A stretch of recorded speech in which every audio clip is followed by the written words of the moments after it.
আসসালামু আলাইকুম রহমতুল্লাহি ওয়াবারাকাতুহু।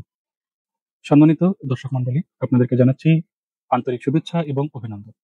আজকে আমি একটা ঘটনা আপনাদের সঙ্গে শেয়ার করব। বেশ কয়েক বছর আগের একটি ঘটনা। আমার এক দুঃসম্পর্কের আত্মীয়ের বাড়িতে কবুতর চুরি হয়।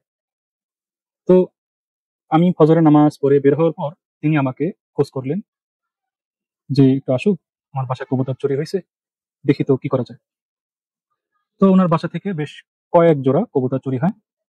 ওখান থেকে আমরা একটু ফলো করলাম যে কবুতরের পশম, পাখের যে ছোট ছোট পশমগুলো রয়েছে সেগুলো একটা নির্দিষ্ট গন্তব্য ধরে পড়েছে। তো আমরা সেই পথে কিছুটা এগিয়ে যাওয়ার পর সাধারণত ছেঁচড়া চোর যারা থাকে তাদের মানুষ সবসময় সন্দেহের তালিকায় রাখে। তো এরপরে আমরা আমাদের পার্শ্ববর্তী এলাকার একটি গ্রামে আমরা গেলাম। সেখানে গিয়ে তার বাড়ি খুঁজে বের করলাম। যাকেই বলি যে অমুকের বাড়িটা কোথায়, তো তার প্রতিবেশীরা সবাই বলে যে এই চোরের বাড়ি কেন, চোরকে কেন খুঁজতেছেন, এরকম আর কি। যাই হোক, যথারীতি আমরা বাড়িতে পৌঁছানোর পর বাড়ির উঠোনে, ঘরের পেছনে স্পষ্টভাবেই অনেক কবুতরের পশম পড়ে আছে। এতে আসলে বুঝতে আর বাকি নেই যে সেই রাতের কবুতরগুলো এই বাড়িতেই ব্যবস্থা করা হয়েছে, এবং এটা নিশ্চিত যে কবুতরগুলো জবেহ করে ব্যবস্থা করা হয়ে গিয়েছে, কারণ প্রচুর পশম, একদম বড় পশম, ছোট পশম, একেবারে ছিলে যেভাবে ছিলে সেভাবে। যাই হোক, তাকে সে তো পুরোপুরি অস্বীকার করলো। তারপরেও তাকে ধমক টমক দিয়ে আসা হলো, যতটুকু, যা না করলেই না। গায়ে হাত তোলা হয়নি, মোটেও না, মানে মুখ দিয়ে যতটা করা যায়, ধমকের মাধ্যমে যতটা করা যায় ততটা করে আসা হলো। ঠিক আছে, বাড়ি চলে আসা হলো, আফসোস, কিছু তো আর করার নেই। তার ২-১ দিন পর শহীদনগর বাজার, আমাদের যে গ্রামের যে বাজার শহীদনগর, সেখানে আমি একটা কাজে বাজারে গিয়েছি। বাজার থেকে ফিরতে সেই চোরের শ্বশুর মশাই আমাকে আটকালেন বাজারের মধ্যে। অনেক লোক আছিল যে, চোর সন্দেহ করার আর লোক পাও না, যাকে চোর সন্দেহ করছে তাকে তুমি চেনো, সে হচ্ছে আমার মেয়ের জামাই। তো যিনি আমাকে ধমক টমক দিচ্ছে তিনি মোটামুটি প্রভাবশালী গ্রামের মধ্যে। গরিব হইতে পারে, গ্রামে ধনী গরিব ম্যাটার করে না, গ্রামে ম্যাটার করে হচ্ছে কার কতজন আত্মীয় আছে। ন্যায় অন্যায় নাই, ডাকলেই ৫০-১০০ লাঠি বের হবে। কি কারণে ডাকছে সেটা পরের বিষয়, ন্যায়ের কারণে ডাকলো নাকি অন্যায়ের কারণে ডাকলো, গ্রামে এটা ম্যাটার করে না।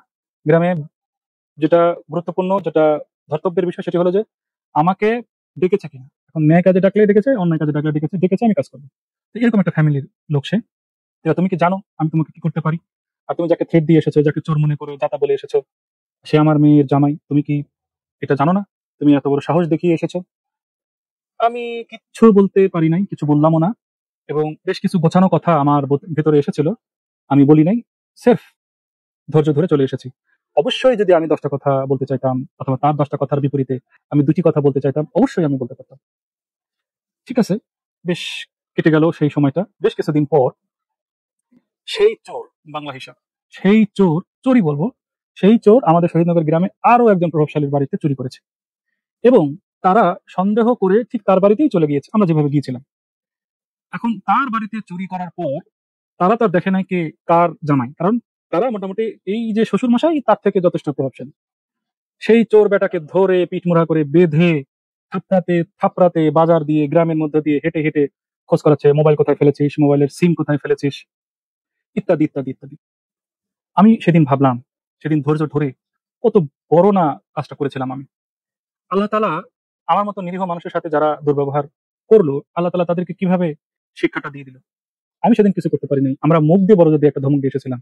কিন্তু সেদিন পরবর্তীতে যারা ধরেছে, তারা কি শুধু ধরেছে, পিঠ মোড়া করে বেঁধেছে, থাপ্পড়ের উপরে রেখেছে। কত শত থাপ্পড় যে পিঠ, মুখ, ঘাড়ে পড়েছে, এটা শেষ করা যাবে না।